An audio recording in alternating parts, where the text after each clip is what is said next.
बिस्मिल्लाहिर्रहमानिर्रहीम। अस्सलाम वालेकुम। Registration act 1908, act number 16 of 1908। Enactment date इसकी है जी 18 दिसंबर 1908। An act to consolidate the enactments relating to the registration of documents. ये इसका लॉन्ग टाइटल है कि एक एक्ट ये बनाया गया है, कंसोलिडेट किया गया जितनी भी इनैक्टमेंट थी रजिस्ट्रेशन ऑफ डॉक्यूमेंट्स के हवाले से, उन सबको इकट्ठा करके ये रजिस्ट्रेशन एक्ट बना दिया गया। Whereas it is expedient to consolidate the enactments relating to the registration of documents, it is hereby enacted as follows. ये ज़रूरी था कि सारे की सारी इनैक्टमेंट्स को कंसोलिडेट कर दिया जाए और जो कि रजिस्ट्रेशन ऑफ डॉक्यूमेंट से रिलेटेड है, और ये एक्ट बनाया गया जो कि दर्जिल है।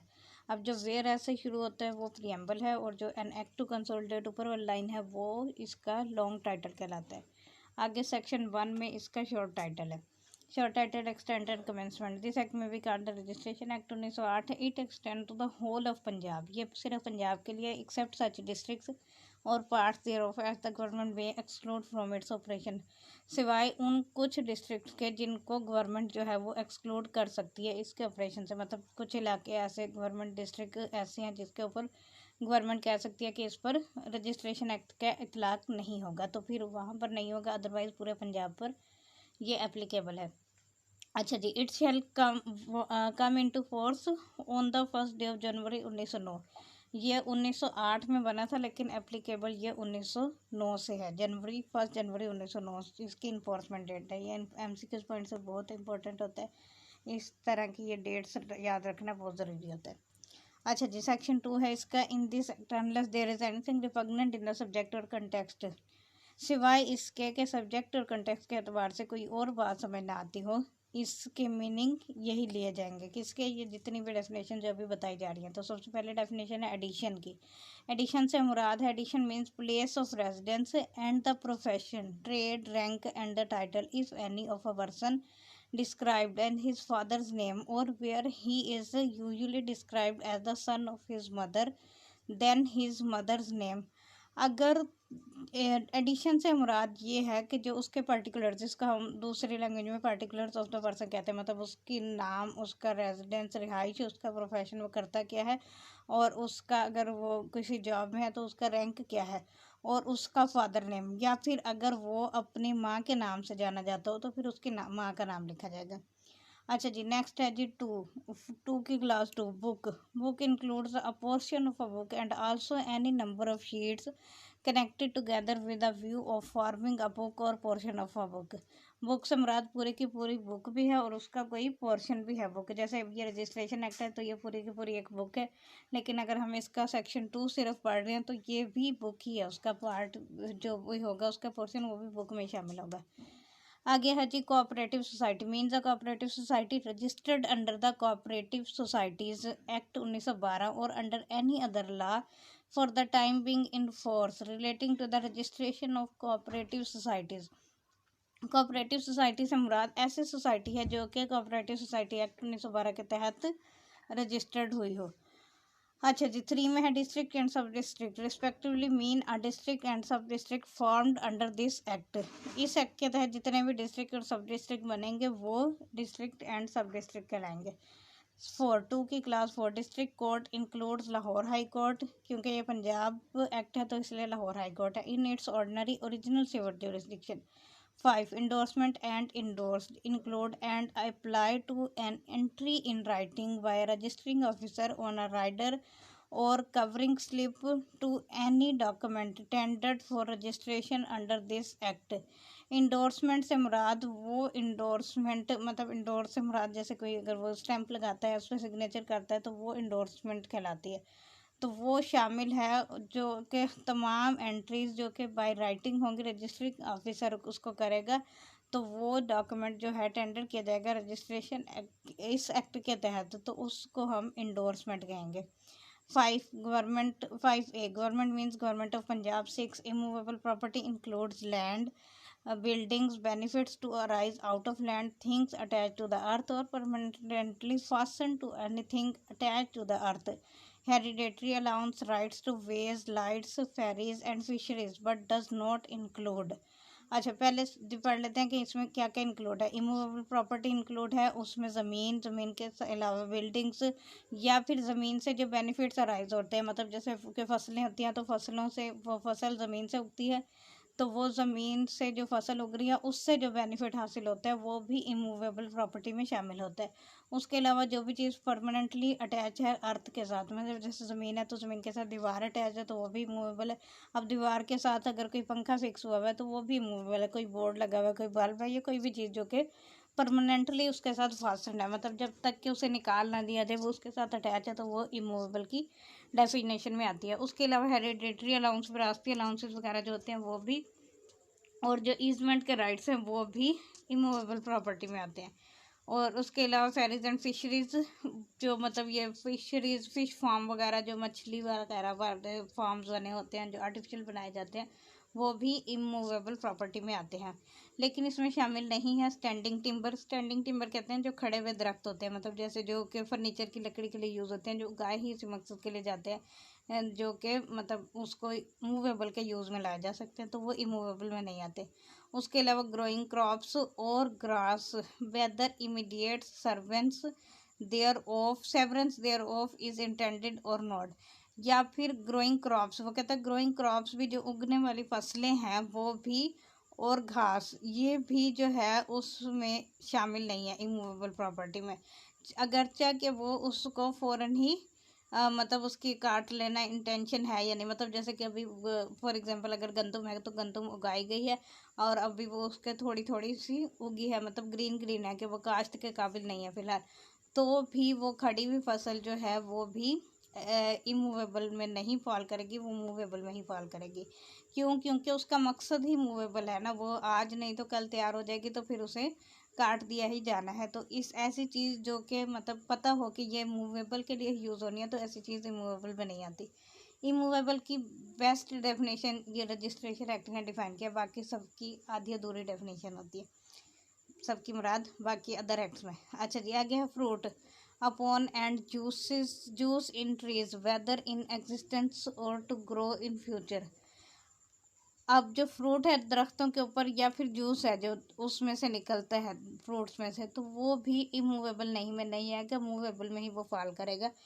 चाहे अभी वो उगे हुए ना, मतलब जैसे आम होता है तो वो आम के पहले सबसे पहले छोटा छोटा वो बूर लगता है तो वो भी लगा हुआ है, तो वो भी इमूवेबल में नहीं आएगा, मूवेबल में ही आएगा, क्योंकि उसने आज नहीं तो कल उसने फल तैयार हो जाना है और उसने उतरना ही उतरना है, मूवेबल ही बनना है। उसके अलावा मशीनरी इम्बेडेड इन और अटैच टू द अर्थ, ऐसी मशीनरी जो कि इम्बेडेड है, ज़मीन के साथ है और अटैच टू द अर्थ या ज़मीन के साथ अटैच है, when dealt with apart from the land, अगर वो ज़मीन से अलग उसको गिना जाए, मतलब ज़मीन है पूरी और उसमें एक बड़ी सारी फैक्ट्री लगी हुई है, उसमें मशीनें लगी हुई हैं बड़ी बड़ी जो कि ज़मीन के अंदर धंसी हुई है, मतलब उसका कुछ हिस्सा ज़मीन के अंदर फिक्स किया हुआ है और वो पूरी ही पूरे कारखाने की जो वो है ना सेल हो गई है, तो वो ज़मीन के साथ ही वो चीज़ें भी शामिल होंगी, वो सेल हो गई हैं तो फिर वो इमूवेबल में आएंगे। अदरवाइज़ वो मशीनरी चाहे वो ज़मीन के साथ फिक्स भी है, क्योंकि वो अनफिक्स हो सकती है इजीली, तो फिर वो जो है इमूवेबल में फॉल नहीं करेगी, तो वो मूवेबल में ही फॉल करेगी। बड़ी टेक्निकल डेफिनेशन है, होप सो समझ आ गई होगी। 7 2 की क्लास 7 है ये। Lease includes a counter part kabuliyat and an undertaking to cultivate or occupy. Lease से मुराद कोई भी काउंटर पार्ट है, ये कबूलियत मतलब ये टर्म्स यूज़ होती हैं जो कि वेरी करती हैं इलाके टू इलाके, तो वो या कोई भी अंडरटेकिंग है जो कि कल्टीवेट करने के लिए या फिर ऑक्यूपाई करने के लिए ली गई है, तो उसको लीज कहते हैं। मोस्टली लीज जो है वो 11 मंथ से स्टार्ट होती है और 99 ईयर्स तक जाती है लीज। आगे इसका लीज का वो भी है सेक्शन आएगा next. 8 minor means a person who according to the personal law to which he is subject has not attend majority, जिसने मेजोर अपने पर्सनल लॉ के मुताबिक, मतलब मुस्लिम पर्सनल लॉ है तो उसके मुताबिक उसने जो मेजोरिटी की एज है वो गिनी जाएगी। उसके अलावा अगर कोई और जिसका पर्सनल लॉ है, जैसे ईसाई है, यहूदी है, हिंदी है, तो वो उनके पर्सनल लॉ के मुताबिक जब वो बच्चा मेजर होगा तो वो, जब तक मेजर नहीं हो जाता तब तक वो माइनर है। आगे आ जाती है movable property. Movable means property of every description, her property जो है वो मूवेबल कहलाएगी एक्सेप्ट इमूवेबल प्रॉपर्टी, सिवाय इमूवेबल प्रॉपर्टी के, जो कि ऊपर बता दी गई है। 10. Representative includes the guardian of a minor and the committee or other legal curator of a lunatic or idiot. Representative में शामिल है गार्डियन भी, जो कि किसी माइनर का हो, या फिर कमेटी हो कोई भी जो किसी या कोई अदर लीगल क्यूरेटर हो जो किसी का लुनेटिक या इडियट के लिए अपॉइंट किया गया हो, तो वो क्या कहलाएगा? रिप्रेजेंटेटिव। आगे है जी part 2 of the registration establishment. Section 3 inspector general of registration. The government shall appoint an officer to be the inspector general for the Punjab, provided that the government may, instead of making such appointment, direct that all or any of the powers and duties hereinafter conferred and imposed upon the Inspector General shall be exercised and performed by such officer or officers and within such local limits as the government appoints in this behalf. Any Inspector General may hold simultaneously any other office in the service of the state. मतलब ये है कि in short के government जो है वो किसी भी शख्स को इंस्पेक्टर जनरल अपॉइंट करेगी, जो उसकी क्वालिफिकेशन जो कि सेट की गई हैं उसके ऊपर वो पूरा उतरेगा और वो एक्सरसाइज करेगा वो पावर जो गवर्नमेंट उसे असाइन करेगी, और उसी एरिया में ही वो असाइन किया जाएंगे और वो उसको फाइल करेगा। उसके अलावा वो साइमल्टेनियसली भी अपॉइंट हो सकता है, मतलब किसी और डिपार्टमेंट का कोई ऑफिसर है तो उसको इंस्पेक्टर जनरल रजिस्ट्रेशन भी लगाया जा सकता है, तो या किसी और डेजिग्नेशन वाले पर्सन को ये ओहदा भी दिया जा सकता है और वो दोनों एक साथ परफॉर्म कर सकता है। ये गवर्नमेंट की डिस्क्रेशन है। Section 5 districts and sub districts for the purpose of this act. इस एक्ट के तहत government shall form district and sub district and shall prescribe and may after alter the limits of such districts and sub-districts. The district and sub-districts formed under this section together with the limits thereof, and every alteration of such limits shall be notified in the official gazette. Every such alteration shall take effect on such day after the date of notification as is therein mentioned. अब वो कहता है कि जो government है वो district भी बनाएगी और सब डिस्ट्रिक्ट भी बनाएगी, या पहले से जो मौजूद है उनमें अल्ट्रेशन भी कर सकती है। मतलब जैसे कि अब हम रिसेंटली जो है वो कोटादू का डिस्ट्रिक्ट बना दिया गया, हालांकि वो पहले सब डिस्ट्रिक्ट था, तो वो जितने भी इलाके पहले से मौजूद डिस्ट्रिक्ट हैं उनको सब डिस्ट्रिक्ट या सब डिस्ट्रिक्ट को डिस्ट्रिक्ट में कन्वर्ट कर सकती है। वो गवर्नमेंट की टोटल कंप्लीट डिस्क्रेशन है, लेकिन जब भी वो गवर्नमेंट ये काम करेगी तो वो उसको ऑफिशियल गजट में पब्लिश लाजमी करेगी, ताकि वो पब्लिक के नोटिस में आ जाए कि वो नोटिफिकेशन जारी कर देगी कि ये अल्ट्रेशन हो चुकी है, और अल्ट्रेशन जो है वो कब से एप्लीकेबल होगी उसको भी मेंशन करेगी government.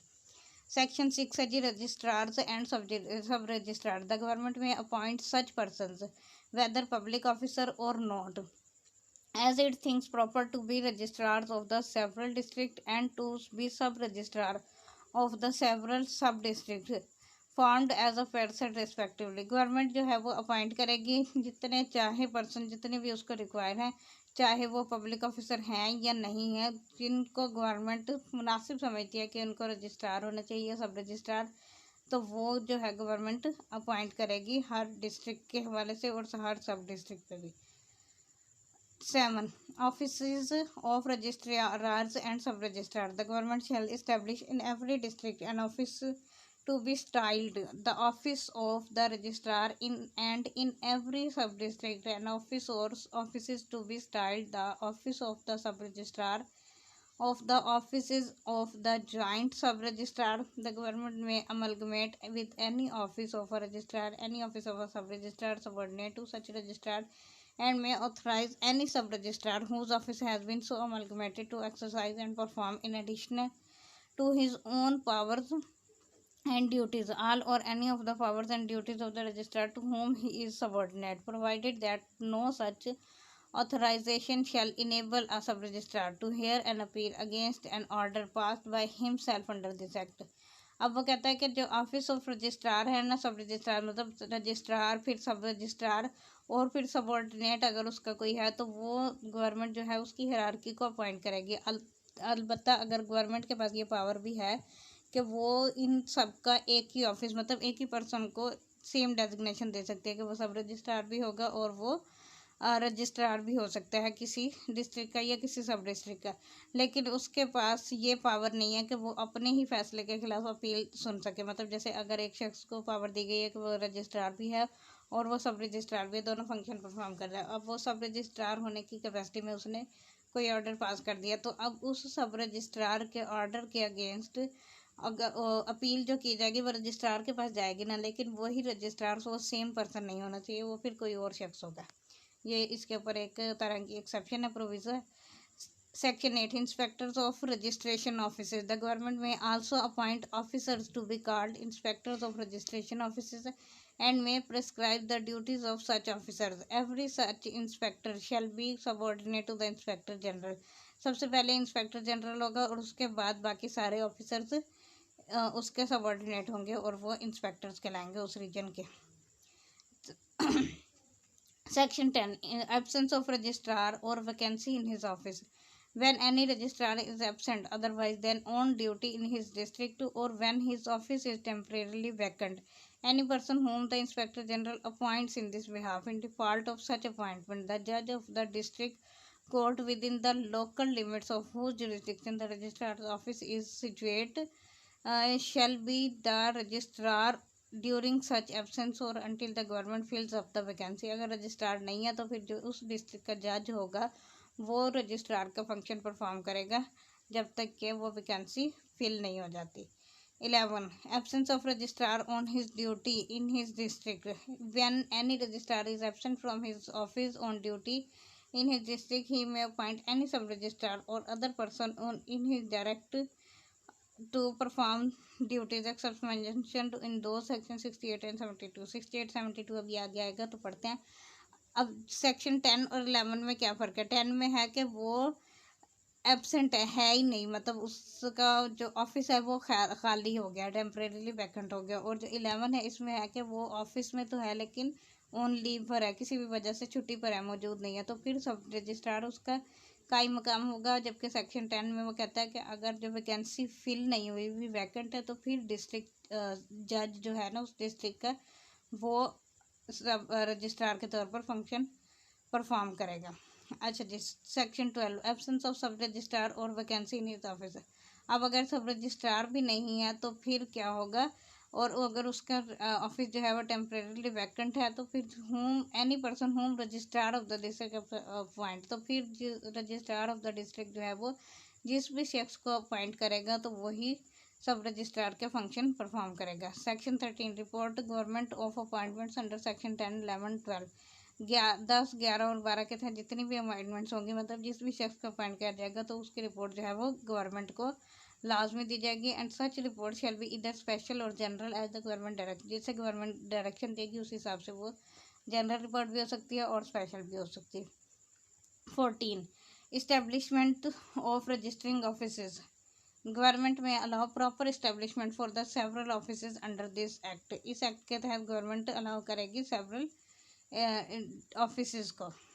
15, seal of registering officers. Registering officer की सील किस तरह की होगी? Several registrars and sub-registrars shall use a seal bearing the following inscription in English and in such other language as the government directs. The seal of the registrar or of the sub-registrar of, मतलब government अगर direct करेगी कि वो seal of registrar का नाम, उसका नाम mention होगा तो वो लिखा जाएगा, और सब रजिस्ट्रार है तो वो उसके ऊपर वो लिखा जाएगा तो सील ऑफ सब रजिस्ट्रार, और नीचे उस सब रजिस्ट्रार का नेम मेंशन होगा। 16, register books and fireproof boxes. The government shall provide for the office of every registering officer the books necessary for the purpose of this act। मतलब जो register होते हैं जिसमें वो रिकॉर्ड मेंटेन करते हैं तो वो गवर्नमेंट प्रोवाइड करेगी। The books so provided shall contain the forms from time to time prescribed by the Inspector General with the sanction of the government, and the pages of such books shall be consecutively numbered in print, and the number of pages in each book shall be certified on the title page by the officer by whom such books are issued। अब वो जो books होंगी उनके ऊपर एक consecutively number लिखे होंगे, मतलब वो हर साल के अलग अलग नंबर उसके ऊपर मेंशन होते हैं, और उसके अंदर भी जितने भी वो फॉर्म होंगे उन पर भी एक एक नंबर लिखा जाता है, ताकि जब भी कोई पेज मतलब कोई डॉक्यूमेंट रिक्वायर्ड होता है तो फिर उसे सर्च करने में, ढूंढने में आसानी होती है। The government shell supply the office of every registrar with the fireproof box and shall in each district make suitable provision for the safe custody of records connected with the registration of documents in such district। अब वो government की ये जिम्मेदारी है कि वो registering officer को एक फायर प्रूफ बॉक्स देगी जिसके अंदर वो डॉक्यूमेंट्स वो जो है रखे जाएंगे, ताकि कोई भी किसी किस्म के नुकसान से बचा जा सके। लेकिन अफसोस के फिर भी हमारे यहाँ डॉक्यूमेंट्स को पूरा रिकॉर्ड जला दिया जाता है। Part 3 of registered able documents 17 documents of which registration is compulsory. अब इस रजिस्ट्रेशन के एक्ट का मोस्ट इम्पोर्टेंट जो सेक्शन है वही सेक्शन 17 है कि वो कौन से डॉक्यूमेंट्स हैं जिनकी रजिस्ट्रेशन कंपलसरी है। अच्छा जी, the following documents shall be registered if the property to which they relate is situated in a district in which, and if they have been executed on or after the date on which Act number 16 of 1864 or the Indian Registration Act 1866, इसको तो amend हो जाना चाहिए अब। अच्छा, और the Indian registration act 1871 और the registration act और this act come into forth namely, ये लेस इम्पोर्टेंट है, ये ओमिट हो जाना चाहिए, पता नहीं क्यों नहीं होगा तक। अच्छा जी, कौन कौन से डॉक्यूमेंट्स पढ़ते हैं जिनकी रजिस्ट्रेशन कंपलसरी है। सबसे पहला instrument of gift of immovable property. अगर कोई इमूवेबल प्रॉपर्टी, अब यहाँ पर इमूवेबल प्रॉपर्टी है तो वो जो ऊपर सेक्शन 2 में इमूवेबल के प्रॉपर्टी की डेफिनेशन देगी वो पूरी की पूरी डेफिनेशन माइंड में होनी चाहिए। तो वो उस प्रॉपर्टी का अगर कोई गिफ्ट है और उस गिफ्ट का कोई इंस्ट्रूमेंट है तो वो इंस्ट्रूमेंट रजिस्टर्ड होना ज़रूरी है। B other non testamentary instrument. Non testamentary कहते हैं जो विल के अलावा हो। विल जो है वो रजिस्टर्ड हो या ना हो कोई फ़र्क नहीं पड़ता, लेकिन विल के अलावा कोई भी इंस्ट्रूमेंट है जो कि which purport or operate to create, declare, assign, limit, extinguish whether in present or in future any right, title. इसको थोड़ा थोड़ा करके वो करते हैं कि ऐसा डॉक्यूमेंट जो कि जिसका मकसद है कि वो ऑपरेट करे या फिर क्रिएट करे या डिक्लेयर करे या असाइन करे, किसी को दे रहा हो, लिमिट कर रहा हो या ख़त्म कर रहा हो, एक्सटिंग्विश कर रहा हो, कोई भी ऐसा राइट या टाइटल या इंटरेस्ट, चाहे वो प्रेजेंट में मतलब फ़िलहाल अभी ख़त्म कर रहा हो या फिर आने वाले वक्त में ख़त्म कर रहा हो, क्रिएट कर रहा हो, तो वो डॉक्यूमेंट जो है वेदर वेस्टेड और कंटिजेंट, चाहे वो वेस्टेड हो, वेस्टेड मतलब परमानेंट, और वो क्या कहते हैं जिसको बिला शर्त, और कंटिजेंट या किसी शर्त की वजह से, मतलब उसमें कोई शर्त रखी गई हो कि ये शर्त पूरी होगी तो फिर ये राइट जो है वेस्ट होगा। Of the value of 100 rupees and upwards to और इन इमूवेबल प्रॉपर्टी। और वो डॉक्यूमेंट ऐसा होना चाहिए जिसकी, सॉरी डॉक्यूमेंट नहीं, इंस्ट्रूमेंट। डॉक्यूमेंट और इंस्ट्रूमेंट का फ़र्क थोड़ा सा देख लेते हैं। डॉक्यूमेंट कोई भी ऐसा डॉक्यूमेंट जिसमें वर्ड्स, मार्क्स या लेटर्स, फिगर्स मौजूद हों किसी भी सब्सटेंस के ऊपर जो कि for the purpose of recording that matter हो, तो वो डॉक्यूमेंट कहते हैं। लेकिन वही डॉक्यूमेंट में अगर किसी के राइट्स और ड्यूटीज़ लिखी गई हो मेंशन, मतलब एक का राइट हो और दूसरे की ड्यूटीज़ हो, तो वो जो डॉक्यूमेंट है वो इंस्ट्रूमेंट कहलाता है। तो ऐसा इंस्ट्रूमेंट जो कि किसी का राइट क्रिएट कर रहा हो या किसी का टाइटल क्रिएट कर रहा हो या किसी का इंटरेस्ट एक का क्रिएट कर रहा हो दूसरे का ख़त्म कर रहा हो, चाहे वो वेस्टेड है या कंटिजेंट है, और उसकी वैल्यू जो है वो 100 रुपीज़ या उससे अपवर्ड होनी चाहिए, तो फिर ऐसे इंस्ट्रूमेंट जो है वो रजिस्टर होना ज़रूरी है। Explanation in the case of assignment of a mortgage and the consideration for the deed of assignment shall be deemed to be the value for registration. अब वो कहता है कि असाइनमेंट ऑफ मॉर्गेज के हवाले से, मॉर्गेज जो रहन रखी जाती है प्रॉपर्टी, उसके असाइनमेंट के हवाले से कंसिडरेशन फॉर द डीड, उस डीड की कंसिडरेशन के लिए in assignment shall be deem to be the value for registration, तो वो असाइनमेंट जो है वो भी रजिस्टर्ड की जाएगी। An instrument which grants power to an attorney to which constitute an agreement to create, declare, assign, limit और extinguish. कोई भी ऐसे इंस्ट्रूमेंट जो कि पावर ग्रांट कर रहा है किसी अटॉर्नी को, जो कि कॉन्स्टिट्यूट कर रहा है कोई भी अग्रीमेंट, जो क्रिएट कर रहा है, डिक्लेयर कर रहा है, साइन कर रहा है, लिमिट कर रहा है या एक्सटिंग्विश कर रहा है by way of sale, sale के ज़रिए, एनी राइट, किसी का राइट, टाइटल या interest of the value of 100 rupees and upwards और इन इमूवेबल प्रॉपर्टी। अब ये स्पेसिफिकली सेल के वाले से हो गया, तो वो भी रजिस्टर्ड होना ज़रूरी है, जो कि 100 रुपये से ऊपर की होगी कोई भी प्रॉपर्टी इंस्ट्रूमेंट की value. Non testamentary instrument other than the acknowledgement of receipt on payment made in respect of any transaction to which an instrument registered under clause B relates, which acknowledge the receipt or payment of any consideration on account of the creation, declaration, assignment, limitation or extension of any such right, title or interest। या इसके अलावा कोई भी acknowledgement है किसी receipt की, payment की receipt के वाले से। अब एक्नॉलेजमेंट क्या होती है, इसको जो लिमिटेशन एक्ट है उसके सेक्शन 19 ने डिफाइन किया एक्नॉलेजमेंट को। एक्नॉलेजमेंट क्या होती है कि किसी ने कोई प्रॉपर्टी मतलब सेल के लिए दिया, एग्रीमेंट टू सेल कर दिया, और उसके बाद उसने उसका टाइम दिया हुआ था, या किसी ने कोई पर नोट लिया या कोई उधार पे रकम ले ली और उसका एक इंस्ट्रूमेंट लिख लिया, और वो जो ड्यू डेट थी वो ड्यू डेट गुजरने के बाद उसने मज़ीद उससे टाइम मांगा, और उसने जो देने वाला था, पैसे देने वाला, उसने मज़ीद टाइम दे दिया कि चलो ठीक है 1 महीने के बाद दे देना। तो वो जो 1 महीने के बाद वाला टाइम उसने दिया है, वो वाला टाइम पीरियड जो है उसको भी एक इंस्ट्रूमेंट की शक्ल में लिखा जाएगा, तो वो उसके ऊपर जो वो साइन करेगा उसको एक्नॉलेजमेंट कहते हैं। तो ये जो है वो एक्नॉलेजमेंट भी रजिस्टर्ड करवाना ज़रूरी है, लेकिन वो नॉन टेस्टामेंट्री इंस्ट्रूमेंट होना चाहिए, मतलब विल नहीं होना चाहिए। The lease of immovable property from year to year or for any term exceeding 1 year or reserving a yearly rent.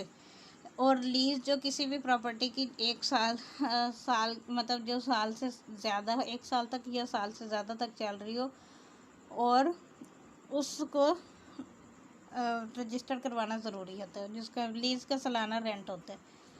लेकिन 1 साल से अगर कम की लीज़ है तो फिर उसके ऊपर रजिस्टर करवाना ज़रूरी नहीं है। नॉन टेस्टामेंट्री इंस्ट्रूमेंट ट्रांसफरिंग और assigning any decree or order of a court और any award when such decree or order or award purports or operates to create, declare, assign, limit or extinguish, whether in present or in future, any right, title or interest, whether vested or contingent, of the value of 100 rupees and upwards और to in immovable property. कोई भी instrument जो कि transfer कर रहा है right को किसी ऑर्डर ऑफ द कोर्ट की डिक्री को, मतलब कोर्ट ने डिक्री जारी कर दिया और वो डिक्री जो है वो ट्रांसफ़र हो रही है, या कोई अवार्ड है। अवार्ड क्या होता है, आर्बिट्रेशन एक्ट के तहत अगर कोई मामला जो है वो पार्टी के दरमियान डिस्प्यूट हो जाता है और वो किसी थर्ड पर्सन को कहते हैं कि आप हमारा जो मामला सोल्व कर दो, तो वो जो मामला सोल्व करके जो अब लिखेगा डॉक्यूमेंट, तो उसको अवार्ड कहते हैं।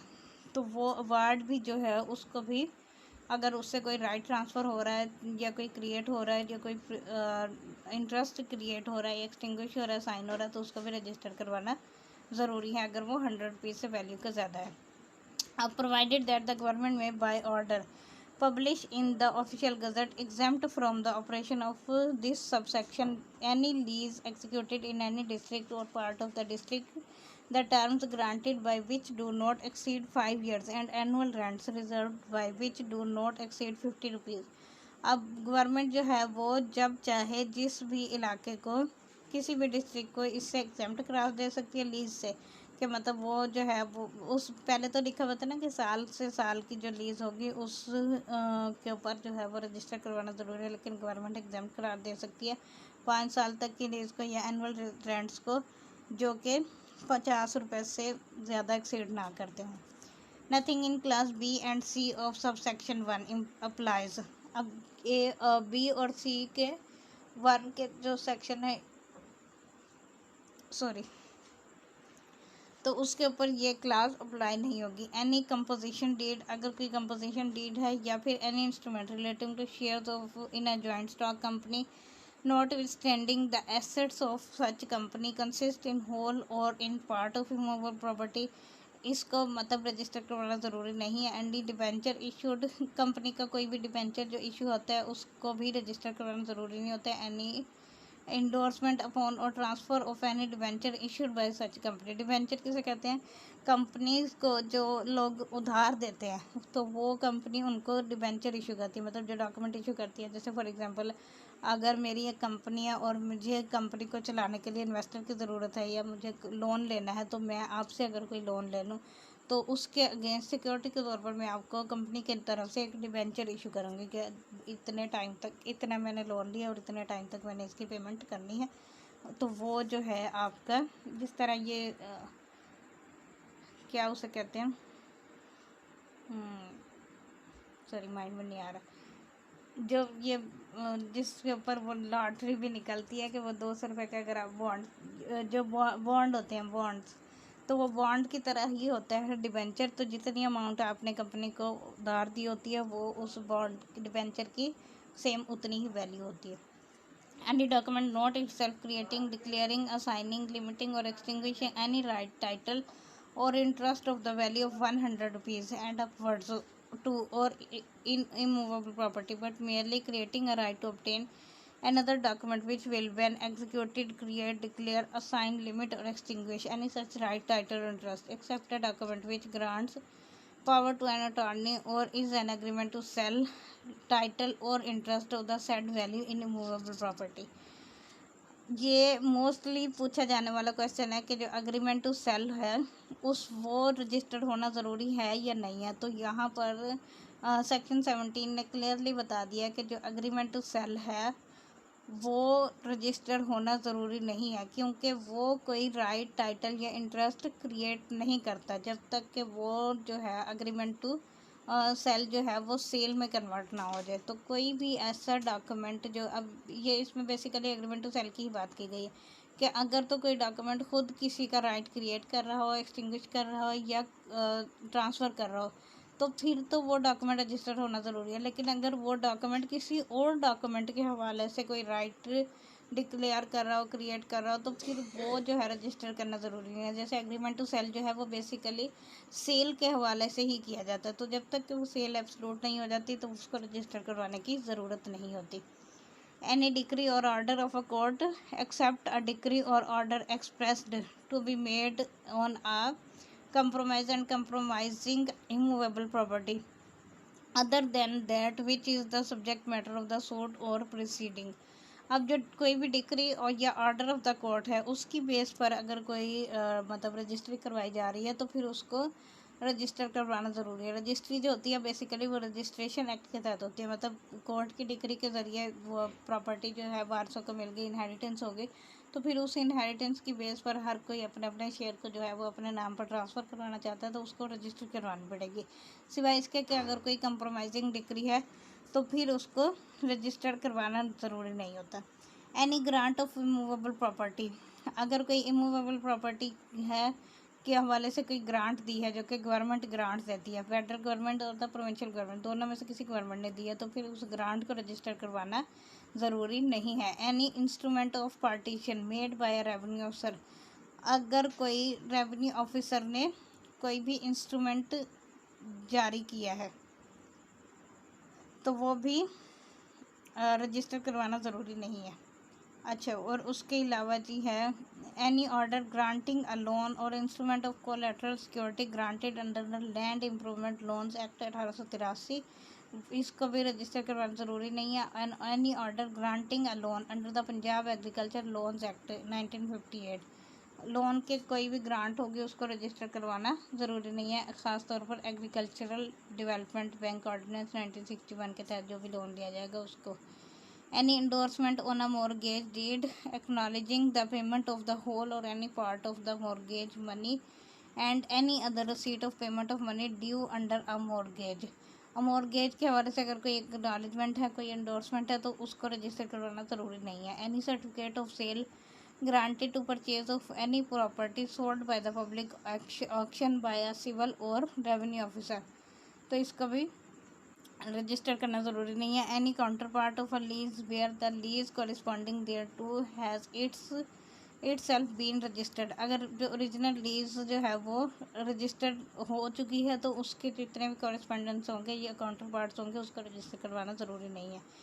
एक्सप्लेनेशन, अ डॉक्यूमेंट परपोर्टिंग और operating to effect a contract for the sale of immovable property shall not be deemed to require or ever to have required registration by reason only of the fact that such document contains a recital of the payment of any earnest money or of the whole or any part of the purchase money, authorizes to adopt a son, execute after the first day of January 1872 and not conferred by a will shall also be registered. अब वो कहता है कि जो अगर कोई किसी बच्चे को अडॉप्ट करता है और वो एग्जीक्यूशन उसकी हो रही है 1 जनवरी 1872 के बाद से, तो वो जो है अडॉप्शन के पेपर को रजिस्टर करवाना ज़रूरी है। 18. Documents which registration is optional. Any document not required to be registered under section 17 may also be registered under this act. अब वो कहता है कि सेक्शन 17 में जितने भी डॉक्यूमेंट्स हैं वो तो रजिस्टरेबल हैं, उसके अलावा जो भी डॉक्यूमेंट है उसको चाहे तो आप रजिस्टर करवा सकते हैं, चाहे तो ना करवाएं, ये ऑप्शनल है। Section 19. Documents in language not understood by registering officer. If any document duly presented for registration be in a language in which the registration officer does not understand and which is not commonly used in the district, he shall refuse to register the document unless it be accompanied a true translation into a language commonly used in the district and also by a true copy. अब अगर कोई document ऐसा है जो कि ऐसी language में लिखा हुआ है जो कि उस रजिस्टरिंग ऑफिसर की भी समझ नहीं आ रही और ना ही वो उस डिस्ट्रिक्ट में बोली जाती है, तो फिर ऐसे डॉक्यूमेंट को वो रजिस्टरिंग ऑफिसर जो है वो रिफ्यूज़ कर देगा रजिस्टर करने से, लेकिन वो तब रजिस्टर करेगा जब उसकी ट्रू कॉपी आ जाएगी, मतलब उस लैंग्वेज में जो कि कॉमनली यूज़ हो रही है। Section 20. Documents containing interlineations, blanks, erasures or alteration, मतलब अगर कोई भी चीज़ उसमें अल्ट्रेशन, द रजिस्टरिंग ऑफिसर में in his discretion refuse to accept for registration any document in which any interlineation, blank, erasure or alteration appears unless the person executing the document attests with their signature or initials such interlineation, blank, erasure or alteration. अब वो कहता है कि जो registering officer है वो registration को refuse कर सकते हैं। ये भी इम्पोर्टेंट क्वेश्चन है, अक्सर आ जाता है कि रजिस्ट्रेशन ऑफिसर जो है वो कब कब डॉक्यूमेंट की रजिस्ट्रेशन का रिफ्यूज़ कर सकता है। तो पहली चीज़ तो लैंग्वेज थी, अगर वो किसी और लैंग्वेज में तो वो रिफ्यूज़ कर सकता है। दूसरी यह है कि अगर उसमें कोई अल्ट्रेशन की गई है, कुछ इरेज किया गया, कुछ मतलब डबल प्रिंट है, मिस प्रिंट किया गया है, या कुछ भी एडिशन उसमें अल्ट्रेशन की गई है, तो वो रजिस्ट्रेशन ऑफिसर रिफ्यूज़ कर सकता है, सिवाय इसके कि जो एग्जीक्यूट कर रहा है बंदा वो उसको अटेस्ट ना कर दे, वो कह के हाँ ये हमने गलती से हो गया था और हमने खुद ही इसको ठीक भी किया है। If a registering officer registers any such document, he shall at the time of registering the same make a notice in the register of such interlineation, blank, erasure और alteration। और जब वो फिर भी इनिशियल करने के उसके लेने के बावजूद भी रजिस्टरिंग ऑफिसर की ड्यूटी है कि वो उसको लिखेगा कि इसमें ये इस तरह की अल्ट्रेशन या कोई भी चीज़ जो वो ब्लैंक छोड़ी गई है तो वो मौजूद है, ताकि बाद में कोई इशू ना हो। Section 21. Description of property and maps or plans. No non-testamentary document relating to immovable property shall be accepted for registration unless it contains a description of such property sufficient to identify the same. Houses in towns shall be described as situate on the north or other side of the street of road which should be specified, to which they front, and by their existing and former occupancies and by their numbers. If the houses in such street or road be numbered, other houses and land shall be described either by name, if any, and as being in the territorial division in which they are situate, and by their superficial contents, the roads and other properties on which they are abut, and their existing occupancies, and also whenever impracticable by reference to the government's maps or survey. No non-testamentary document containing a map, plan or any property comprised therein which shall be accepted for registration unless it is accompanied by a true copy of the map or plan, or in case such property is situated in several districts by such number or true copy of the map or plan equal number of districts. In short section 21 में वो ये कहता है कि जब भी कोई document registration के लिए आएगा तो उसके साथ जो है वो साइट मैप ज़रूर अटैच होना चाहिए, और साइट मैप पे भी चारों तरफ की डिस्क्रिप्शन लिखनी जानी चाहिए, मतलब उसके राइट साइड पर क्या है, लेफ़्ट साइड पर क्या है, फ्रंट में क्या है, बैक में क्या है, नॉर्थ साउथ ईस्ट वेस्ट सबकी डिस्क्रिप्शन लिखी जाएगी और इर्द गिर्द साथ साथ किसके मकान है, किसकी कोई भी जगह है तो उसका अगर कोई नंबर वगैरह है तो वो भी मेंशन किया जाएगा। 22. Description of houses and land by reference to government maps or surveys, where it is in the opinion of the government practicable to describe houses not being houses in towns and lands by reference to a government map or survey. The government may, by rule made under this act, require that such houses and lands as aforesaid shall for the purpose of section 21 be so described, save as otherwise provided by an rule made under subsection 1. Failure to comply with the provisions of the provisions of section 21 subsection 2 or subsection 3 shall not disentitle a document to be registered if the description of the property to which it relates is sufficient to identify that property. अब वो कहता है कि अगर government सर्वे, वैसे तो government सर्वे जो है उसका साथ होना ज़रूरी है, मतलब जो गवर्नमेंट सर्वे के मुताबिक गवर्नमेंट जो मैप या कोई चार्ट्स या प्लान है तो वो साथ अटैच होना ज़रूरी है। उसके अलावा अगर वो नहीं है तो फिर भी प्रॉपर्टी की जो एक्चुअल डिस्क्रिप्शन पता चल रही है कि मतलब प्रॉपर्टी कहाँ पर लोकेट कर रही है तो भी वो डॉक्यूमेंट रजिस्टर्ड हो सकता है। Part 4 of the time of presentation. अब ये एक अलग से क्वेश्चन आ जाता है टाइम के हवाले से। 23 time for presenting document subject to the provisions contained in section 24, 25 and 26. No document other than a will shall be accepted for registration unless presented for the purpose to the proper officer within 4 months from the date of its execution. जिस दिन वो document execute हो रहा है उसके 4 महीने के अंदर अंदर वो डॉक्यूमेंट को रजिस्टर करवाना ज़रूरी है। Provided that a copy of a decree or order may be presented within 4 months from the day on which the decree or order was made or where it is appealable within 4 months from the day on which it becomes final. अब 4 महीने का ही time है decree का भी बाद, लेकिन अगर decree appealable है तो अपील के फाइनल होने के बाद भी 4 महीने का ही टाइम है रजिस्ट्रेशन के लिए। 23 है registration office of certain documents. Notwithstanding anything contrary contained in this act, if in any case a document requiring registration has been accepted for registration by a registrar or sub-registrar from a person not duly empowered to person present the same and has been registered, any person claiming under such document may within 4 months from his first becoming aware that the registration of such document is invalid present such document or cause the same so presented in accordance with the provisions of part 6 or upon the registrar being satisfied that the document was so accepted for registration from a person not duly empowered to present the same, he shall proceed to the registration for re-registration of the document as if it had not been previously registered, and if such presentation for re-registration was presentation for registration made within the time allowed.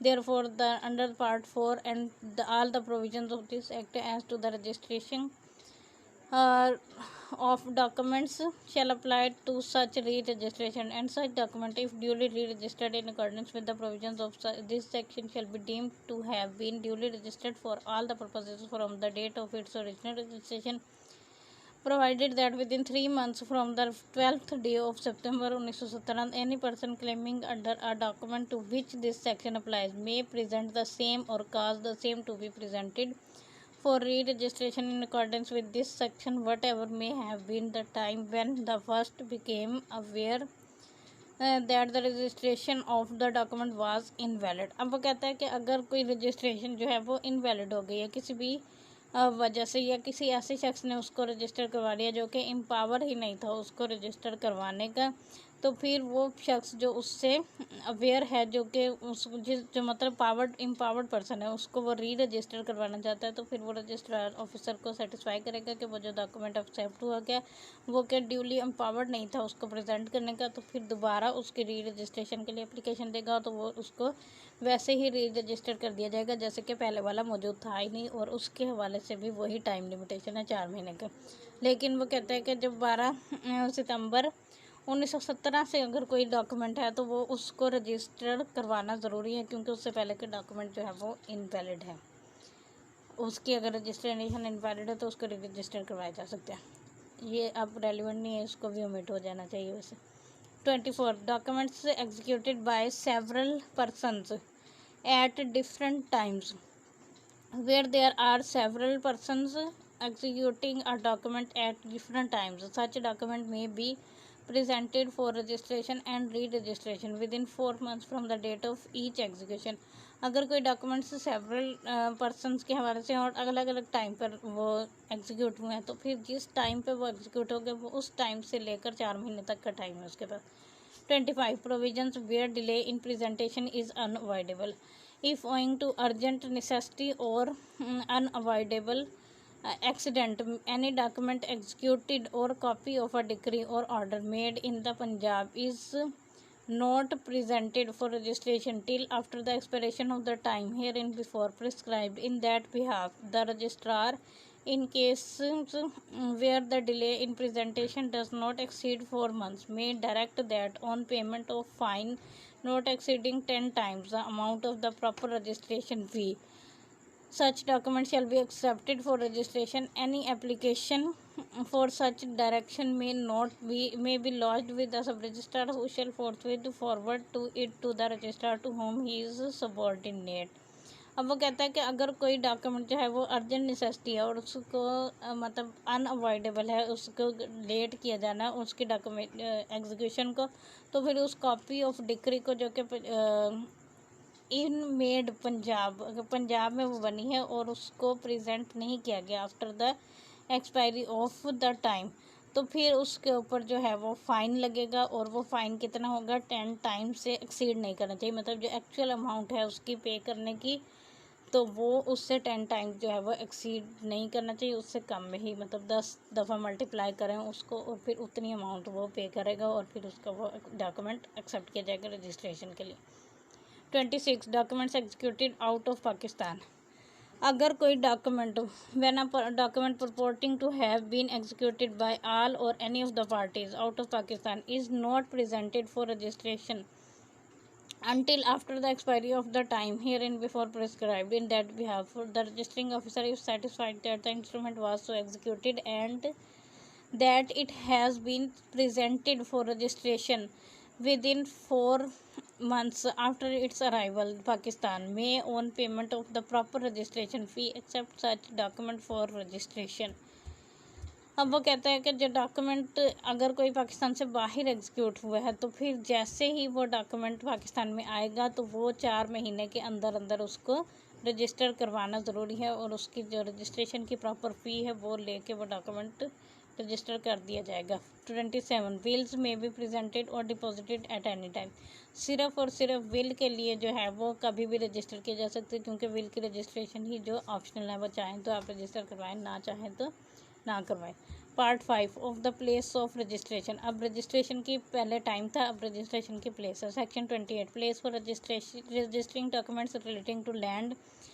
Every document mentioned in section 17 subsection 1 clause A, B, C, D, E, section 17 subsection 2 and section 18 insofar as such document after immovable property shall be presented for registration in the office of a sub registrar. अब ये सब registrar के office में present किए जाएंगे जो भी document register करवाने होंगे. Within whose sub district the whole और some portion of the property to which such document relates is situate, notwithstanding anything contained in section 1. After a document is registered, no party thereto shall be entitled to question the validity of its registration on the ground that the property which purported to give jurisdiction to the sub-registrar to the register it either did not exist or was fictitious or insignificant or was not intended to be conveyed, and a document registration, the registration of which is secured by the inclusion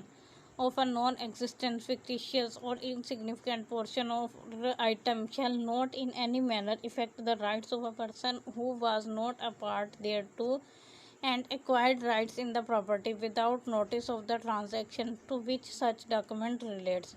अब वो कहता है कि कोई भी document जो है वो सब रजिस्ट्रार के ऑफिस में जाके रजिस्टर करवाया जा सकता है, जो कि अंडर सेक्शन 17 और 18 के तहत रजिस्टर करवाया जा सकता है, लेकिन उस डॉक्यूमेंट की रजिस्ट्रेशन में किसी भी पार्टी के जो राइट्स हैं, उसका इंटरेस्ट है, उसको प्रिजुडाइज नहीं किया जाएगा, चाहे वो पार्टी जो है वो उस टाइम पर मौजूद है या नहीं है, लेकिन अगर उसका कोई इंटरेस्ट या टाइटल बनता है तो उसके राइट को मलहूज़ खातिर रखा जाएगा। Section 29 place for registering of other documents.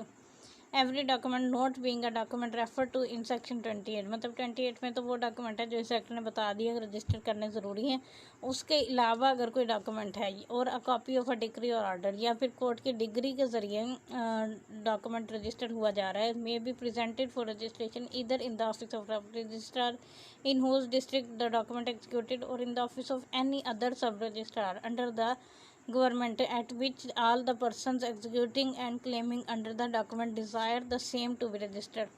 अब 17 और 18 के अलावा जो भी डॉक्यूमेंट होंगे उनको चाहे तो वो सब रजिस्ट्रार के ऑफिस में रजिस्टर करवाया जा सकता है या किसी और सब रजिस्ट्रार के ऑफिस में, मतलब उस डिस्ट्रिक्ट के अलावा भी कोई सब रजिस्ट्रार का ऑफिस है जिसको गवर्नमेंट एम्पावर करती है तो वहाँ पर भी रजिस्टर करवाया जा सकता है। लेकिन आप copy of a decree or order be presented registration in the office of the sub registrar in who सब district the original decree or order was made or where the decree or order does not affect immovable property in the office of any sub-registrar under the government at which all the persons claiming under the decree or order desire the copy to be registered।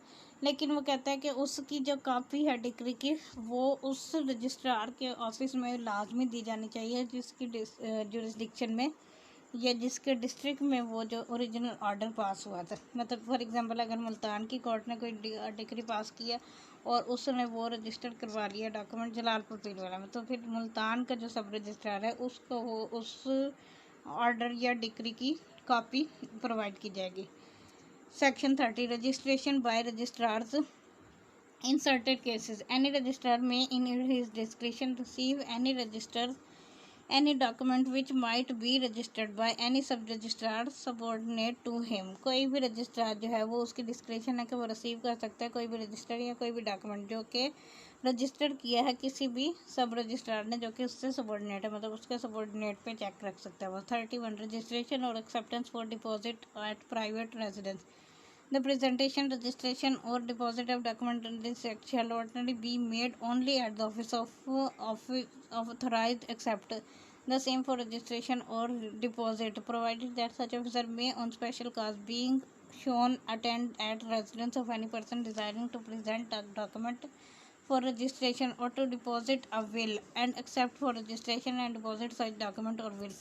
वो कहता है कि generally जो सब registrar का office है वहीं पर ही डॉक्यूमेंट रजिस्टर होगा, लेकिन अगर कोई स्पेशल वजह है जिसकी वजह से उसको, मतलब अगर फॉर एग्जांपल कोई डॉक्यूमेंट रजिस्टर करवाना ज़रूरी है और उस दिन छुट्टी है तो वो उसकी जो पर्सनल रेजिडेंस है वहाँ पर भी वो डॉक्यूमेंट रजिस्टर कर सकता है। और इस क्लास का बहुत ज़्यादा नाजायज़ फ़ायदा उठाया जाता है हमारे यहाँ स्पेशली पाकिस्तान में और ख़ास तौर पर पंजाब में, तो इसके हवाले से कुछ करने की ज़रूरत है। Part 6 of presenting documents for registration. 32 persons to present documents for registration except in cases mentioned section 89 every document to be registered under this act whether such registration be compulsory or optional shall be presented by some person executing or claiming under the same, or in the case of copy of a decree or order claiming under the decree or order, or by the representative or assign of such person, or by the agent of such person, representative assigned duly authorized by power of attorney executed and authenticated in manner herein after mentioned। जो भी person claim कर रहा है उस execution से या जो transfer कर रहा है उसको, तो वो या उसका कोई भी रिप्रेजेंटेटिव है जो साइन कर रहा है या जो दे रहा है जो ले रहा है, तो वो जो ड्यूली ऑथराइज पर्सन है तो वो उसमें पेश होगा at the time of presentation of registration for registration. 33 powers of attorney recognisable for purpose of section 32। For the purpose of section 32, the following powers of attorney shall alone be recognized, namely, if the principal at the time of executing the power of attorney resides in any part of the Punjab in which this act is for the time being in force, of a power of attorney executed before and authenticated by the registrar of और sorry, अच्छा कहाँ गया, if the principal at time of executing of powers of attorney or in any part of the Punjab in which this act is for the time being enforced, power of attorney executed before and authenticated by the registrar or sub-registrar within whose district or sub-district the principal resides. If the principal at the time of aforesaid is resides in any other part of the Punjab or Pakistan, power of attorney executed before and authenticated by a magistrate. If the principal at the time of aforesaid does not reside in Pakistan, power of attorney executed by and authenticated by notary public or a judge, court judge, magistrate, Pakistan consul or vice versa, consul or representative of the federal government, provided that the following persons shall not be required to attend any registration officer or a court for the purpose of executing any such power of attorney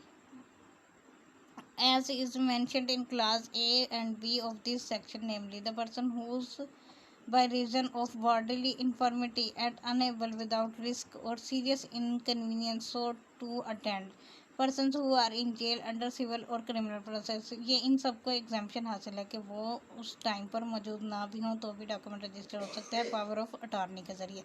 person exempt by law from personal appearance in court, जिनको personal appearance से exempt किया गया है वो भी power of attorney के जरिए पेश हो सकते हैं। In the case of every such person the registrar और सब रजिस्ट्रार और magistrate as the case may be if satisfied that the power of attorney has been voluntarily executed by the person purporting to be thus satisfied that the power of attorney has been voluntarily executed by the person purporting to be the principal may attest the same without requiring his personal attendance at the officer or court aforesaid। अगर इस तरह की situation में कोई शख्स power of attorney लेकर registrar और sub registrar के पास आता है तो वो उस पावर ऑफ अटॉर्नी के बेस पर ही डॉक्यूमेंट रजिस्टर करवा देगा और उसको पर्सनल अटेंडेंस के लिए कॉल नहीं करेगा। To obtain evidence as to the voluntary nature of the execution, the registrar or the sub-registrar magistrate may either himself go to the house of a person purporting to be the principal or to the jail in which he is confined and examine him or issue a commission for examination। लेकिन अगर evidence की ज़रूरत होती है तो फिर उसके हवाले से वो या तो रजिस्ट्रार या सब रजिस्ट्रार या मजिस्ट्रेट जो है वो खुद जाएगा उसके घर पर उस पर्सन के से पता करने के लिए कि वो जो है ये जो ऊपर कंडीशन दी गई है उनमें फॉल करता है, तो फिर अगर वो जेल में है तो वहाँ पे जेल में जाके, या फिर अगर वो खुद नहीं जाएगा तो लोकल कमीशन अपॉइंट करेगा जो कि जाके एग्जामिन करेगा उससे कि वाकई वो इनमें से किसी कंडीशन में फॉल करता है या नहीं।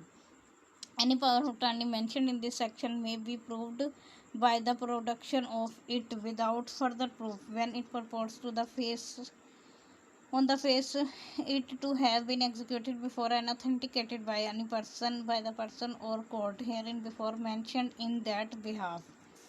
अब वो कहता है कि डॉक्यूमेंट पावर ऑफ अटॉर्नी जो है वो इट सेल्फ ही प्रूफ होगा अगर वो उससे लगता है कि वो एग्जीक्यूट किया गया है किसी ऑथेंटिक पर्सन के ज़रिए, तो फिर उसको मज़ीद प्रूफ करने की ज़रूरत नहीं है। 34. Inquiry before registration by registering officer subject to the provisions contained in this first para in part in and section 41, 43, 45, 69, 75, 77, 88 and 89. No document shall be registered under this act unless the person executing such document on their representative assigned or agents authorized as aforesaid appear before the registering officer within the time allowed for presentation under section 23, 24, 25 and 26, provided that if owing to urgent necessity or unavoidable accident all such persons do not appear, the registrar in case where the delay in appearing does not exceed 4 months may direct that on payment of a fine not exceeding 10 times the amount of the proper registration fee in addition to the fine, if any, payable under section 25, the document may be registered. Appearances under subsection 1 may be simultaneously or at different times. The registering official shall thereupon inquire whether or not such document was executed by the person by whom it purports to have been executed, satisfy himself as to the identity of person appearing before him and alleging that they have executed the document, and in the case of any person appearing as representative, assigned or agent satisfy himself of the right of such person so appear, or any such application for direction under proviso to subsection 1 may be lodged with the sub-registrar, who shall forthwith forward it to the registrar whom he is subordinate. Nothing in this section applies to copies of decrees और orders.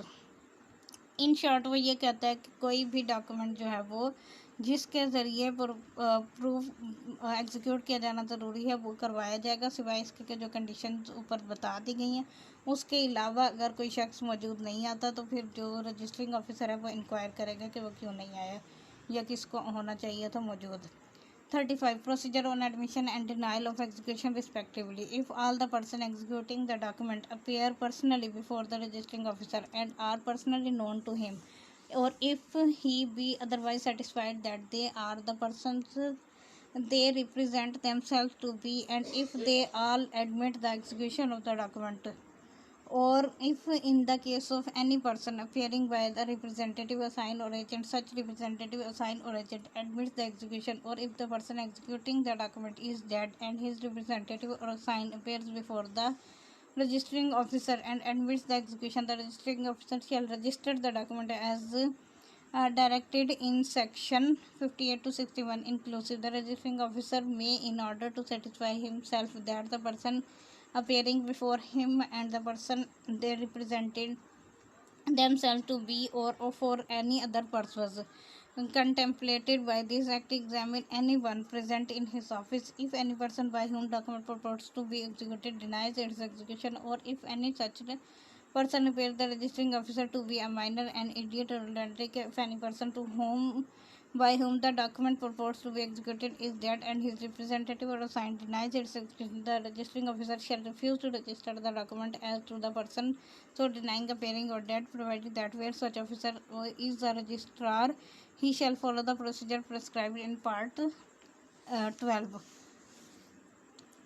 अच्छा जी, provided further that the government may by notification in the official gazette declare that any sub registrar named in the notification shall in respect of document the execution of which is denied be deemed to be registrar for the purpose of this subsection and of part 12.